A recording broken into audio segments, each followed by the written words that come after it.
Guarantee. कमळाचे button दाबा, भाजपाला विजयी करा।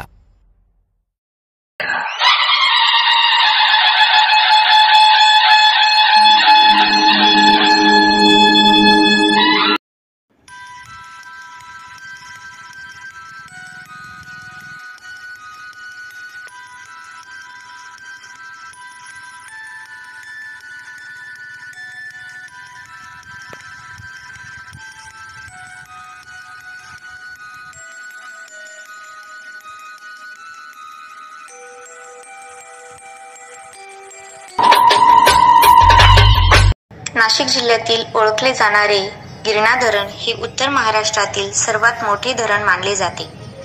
हे धरण गिरणा नदीच्या पात्रावर बांधलेले असून मालेगाव शहरापासून 34 किलोमीटर अंतरावर आहे। गिरणा धरण नदी ही उपतापी नदी आहे। गिरणा धरणाचे बांधकाम 1959 ते 1969 या कालावधीमध्ये झालेले आहे। गिरणा धरणाची उंची 179 फूट असून धरणाची लांबी 3160 फूट आहे। गिरणा धरणाची पाणी साठवण्याची क्षमता 21.51 TMC म्हणजेच 21,510 दशलक्ष घनफूट इतकी आहे।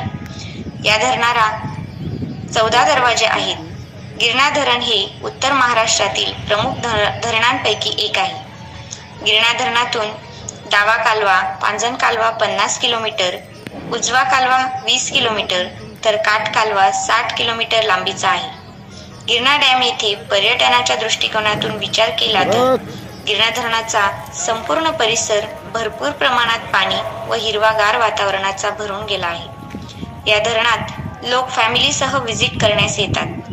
बरेच पर्यटक येथे या संपूर्ण वातावरणाचा पुरेपूर आनंद घेतात। मालेगावकर न्यूजसाठी विशाल हिरे, मालेगाव।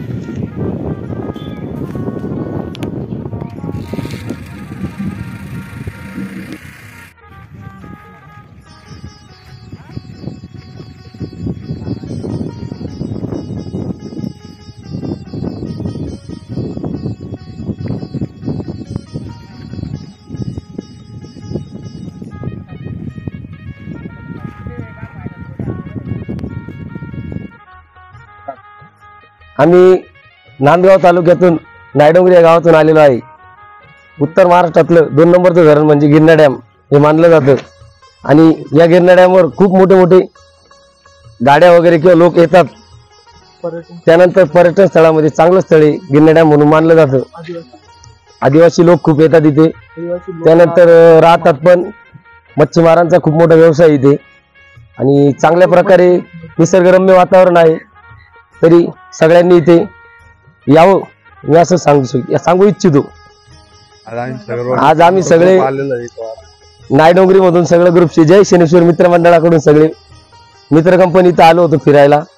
आम्ही जेवणाचा आस्वाद घेतला, आम्ही गिरणा डॅम बघितला, छान आहे, सगळ्यांनी यावं मी असं सांगतो सगळ्यांना। आम्ही इथे आलो, तुम्ही या अवश्य इथे एकदा भेट द्या। खूप निसर्गरम्य वातावरण आहे।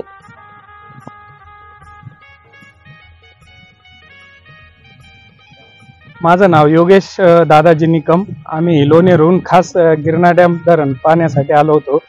आम्हाला इथलं म्हणजे वातावरण खूप आवडलं आणि खूप मोठं धरण आहे, बघण्यासारखं आहे आणि आम्ही इथं आल्यावर खूप एन्जॉय केला, बघितलं, सगळं व्ह्यू चांगला आहे, दिसायला एकदम निसर्गरम्य वातावरण आहे, बघण्यासारखं आहे।